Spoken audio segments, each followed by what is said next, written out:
Hello and welcome to a new episode of VMTV Vaults with myself, Kyle Diamond, and my guest for this episode, Mr. Jack Shore. As many of you will know, Jack has a huge fight coming up on the UFC London card, or at least we hope it is in London, fingers crossed. On the 4th of September against Saeed Nurmagomedov. It is a chance for him to fight in the UK under the UFC banner for the first time, which would be amazing for everyone involved, but also a chance to get a top 15 ranking with a win over a top prospect in Nurmagomedov. Me and Jack spoke about his last fight against Hunter Azure, how it felt to go up against a traditional American grappling background, as well as the split decision itself, which we talked about a bit in our last interview, but we just touched on it a bit here.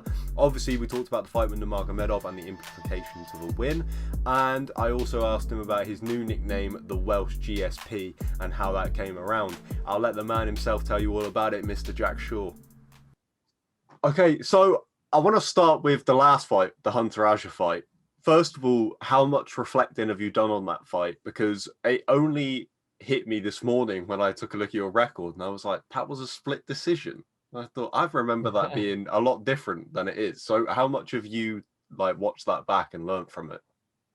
Yeah, I've watched it a few times. It shouldn't have been a split decision. I think, when it comes to all split decisions, it always tends to be like a couple of people will say it should have, a couple of people will say it shouldn't. But with this one, just based on like Twitter and online and Facebook, I don't think anyone apart from the judge on the night thought that Hunter won the fight. So I don't look at it, as if it was like a close fight.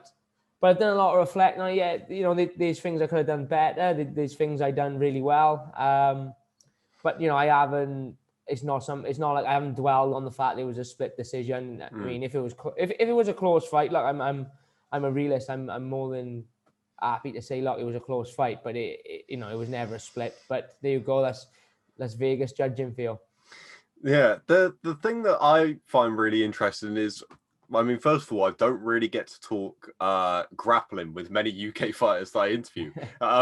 But I find it really interesting when you see grappling styles come up against each other, and obviously you get that with your next fight as well. But this is the first time you've grappled against a typical American grappler, right? Yeah. Did you notice that difference? Was there clear differences in his style when you were in there that you needed to adapt to? Not so. I mean, obviously, you could feel that he had that life. I thought Mike Akindeo was a good wrestler. Scott Malone was a good judo guy. But you could definitely feel he'd been wrestling all his life. Just the way he was crafty off the bottom with his get-ups.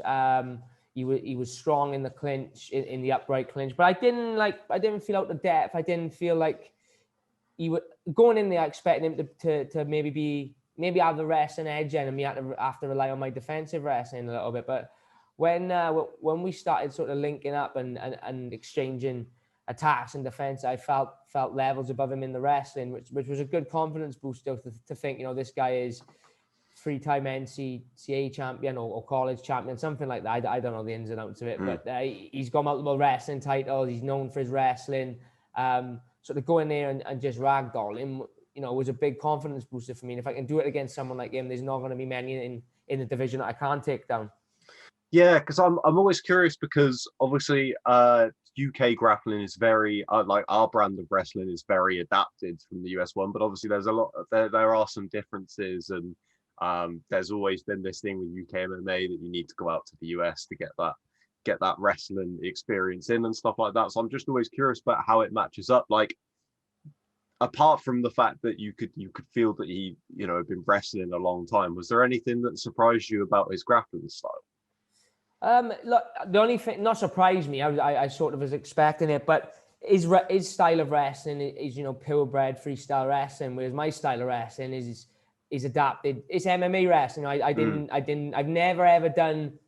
I've never been in a wrestling gym now. I've never done like a freestyle class or a Greco class or been trained by a freestyle or a wrestling coach. My coach is my wrestling coach, Carl Parker, grew up in catch wrestling and wrestling for MMA. So my style, it's not like I've had to adapt my style of wrestling for MMA because the style of wrestling I've learned has always been MMA related. And then obviously, you're mixing my grappling experience as well and my jiu-jitsu level.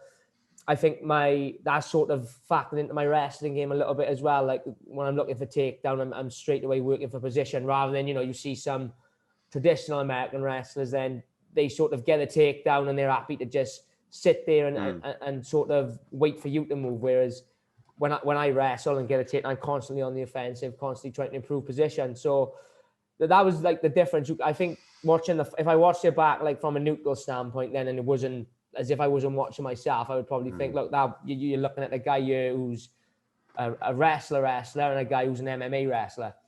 Yeah. Did you think it caught him off guard? Yeah, definitely. You could see that. I mean, I think DC said it in the commentary. You could see that he didn't expect to have to defend takedowns like he did. I think he was prepared for me to defend takedowns. I think he was sort of coming in thinking I was just going to focus on stopping him taking me down. But I don't think he actually expected to sort of have me press the takedown and get success of it as much as I did. So I think that's what threw him off a little bit. Rather than me just defend and look to strike, which was probably the game plan. But as soon as we locked up, I could feel I had the advantage in the clinch as well. And it definitely sort of, you could see he was a bit taken back. Like I think that first time I took him down, I think he sort of felt like, what the fuck's going on here? Yeah. Well, I mean, the strange thing is, it's like the classic cliche of when you get two grapplers that the fight will play out as a kickboxing match. So when going into the fight, that's kind of what a lot of people expected. I don't think anyone would have expected the fight to play out the way it did. And then it was so surprising with it being a split decision and stuff. And then obviously talking about grappling styles, that's going to be a huge thing with your next fight against Said Nurmagomedov. When did that fight when did you first start hearing about that being a possibility? Because it's a big fight. It would have been a few, I'm trying to think. It was about 8 weeks out from obviously the fight date. I seen everyone started getting matched up, and I've been told that they were going to get me on the London card. But when everyone starts getting matched up and you haven't heard, right, you haven't heard who you're fighting, then you start to get a little bit nervous. I was thinking, are they going to fill the card up without me, or am I going to be on there? And then my manager Graham texted me then to say, look, we got you a fight. This is Said Nurmagomedov. I had a little look at him, and I've seen him fight before, but obviously I've never watched him in depth. And considering his second name, he likes to strike, and he's not your traditional sort of Dagestan fighter who's going to come and try and maul. He's a good striker, likes his spinning attacks, good kickboxer. Obviously he's got that wrestling as well, I expect, being from where he's from. But he's a good all-rounded fighter. But like I say, people keep labeling me a grappler, a wrestler, but I see myself as an MMA fighter. I believe I can take the fight against anyone in the world where I want to take it. If I feel like I'm getting outstruck, then I can take someone down. If I feel like someone may have a wrestling advantage or a grappling advantage, then I can keep it on the feet and box and use my tie and stuff like that. So it's a real interesting fight. I think it's definitely a clash of two up-and-coming prospects, and I think the winner is going to get pushed on to a ranking spot, hopefully. Yeah, definitely. And I'm sure this will change because it always does with the UFC. That's my dog booting off. No worries. I'm sure that it'll change because it always does with the UFC. But I'm sure when I saw the other day the fight card or supposed fight card, it was the one before the co-main event. So, like you said, big fight, but also two highly thought of prospects, top 15 spot probably on the line. So couldn't really ask for it to be any better. And you've not fought in the UK yet in the UFC. Yeah. I mean, it'd be nice, wouldn't it? To be the one before the co-main would be nice. Be my first shot on the main card with the UFC, so that'd be good as well. But look, it's I look at it all the same. It won't add any pressure. It'll just be nice to if it happens in London, it'll be very nice to get a sort of an hometown crowd, really, because especially for the Welsh boys that come and watch me, that's as close as they're going to get to an home show. But I've got a big fan base in England as well, so I'm sure he'll know he's in hostile territory when I walk out.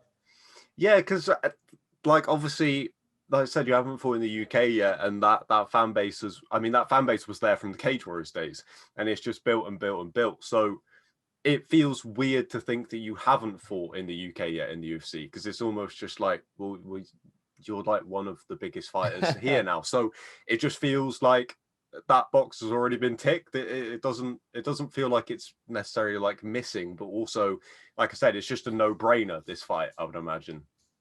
Yeah, definitely. Look, if they want to bring a show to London, no, they're not stupid. They know that they know that I sell tickets. They know that I've got a big following, whether it be in Wales or in England. I mean, I fought in England before and took hundreds of people up there. I took 300 people out to Copenhagen, which is a plane ride away. So to have a fight in the UK, it obviously made sense for me to be on the card. And I think, to be honest, it'll open up the eyes to the UFC as well of how big a following I've actually got. Obviously, 2 of my 3 fights has been behind closed doors. And I've got a crazy bunch from Wales who like to follow me. If they could have come to Vegas and Abu Dhabi, they definitely would have. So to be able to fight in London, I think it's going to open their eyes as well to just how big a following I've actually got in the UK and on the UK scene. I wanted to go back to what you said about how you just view yourself as a mixed martial artist and your ability to adapt to opponents, which I think it's been crucial through watching you through Cage Warriors, because you get so many different looks and stuff. So to be able to adapt to them every fight is so important. But seen a few tweets, people calling you the Welsh GSP. So I just wanted to ask you about that. Where did that just come from? Someone just calling you randomly on a tweet? Because I feel like I see it more and more, and I feel like once, especially a win over someone like Said Nurmagomedov, that's going to become a thing very fast. I think it actually came from Bisping in my fight it was either Fight Island. I think it was Fight Island, yeah. And he sort of said, that my style reminded him of like a young GSP, obviously working off the jab, good takedowns, good ground and pound, and looking for the submission. And then he said the same thing after my last fight, So I'll be over the moon if that becomes a thing. I think GSP, when he was fighting, was one of my favorites. And I wouldn't say I've like modeled my style. I'm not like trying to copy his style, like punch for punch, takedown for takedown. But as a kid, I remember watching GSP and thinking, this guy, if he fights an elite level grappler, then he beats him up on the feet. If he fights an high level striker, he takes him down and destroys him on the floor. And I remember thinking, not necessarily want to copy a style, but I want to be able to do that. I want to be able to take the fight where I want to take it, and I want to be strong enough in all areas that if I need to adapt on the spot, I can. And also when people sort of are preparing to fight me, they don't look at me and think like this area is a weak area. I don't want them to think of me as just a grappler or just a striker. I want them to think of me as a well-rounded fighter. So if people keep comparing to GSP, I'll that's not a bad comparison to have, is it? So not at all. Shout out to Bisping for starting that one off, and all the guys on Twitter that are running with it now. Absolutely. Jack, appreciate your time, mate, as always. Hope this fight goes down. Hope it goes down in London, because that would be incredible. And we'll catch up hopefully after that with another win in the books. For sure we will. Thank you for having me on. Cheers, mate. All the best. Have a good day, mate. Thank you for watching this episode of VMTV Vaults with myself and Mr. Jack Shore. Jack is fighting on the 4th of September against Said Nurmagomedov. Fingers crossed that is in London, because that will be an amazing experience. So we can't wait. And that's it. Thank you for watching. Hit subscribe so you don't miss another episode of VMTV Vaults, and I will catch you on the next one.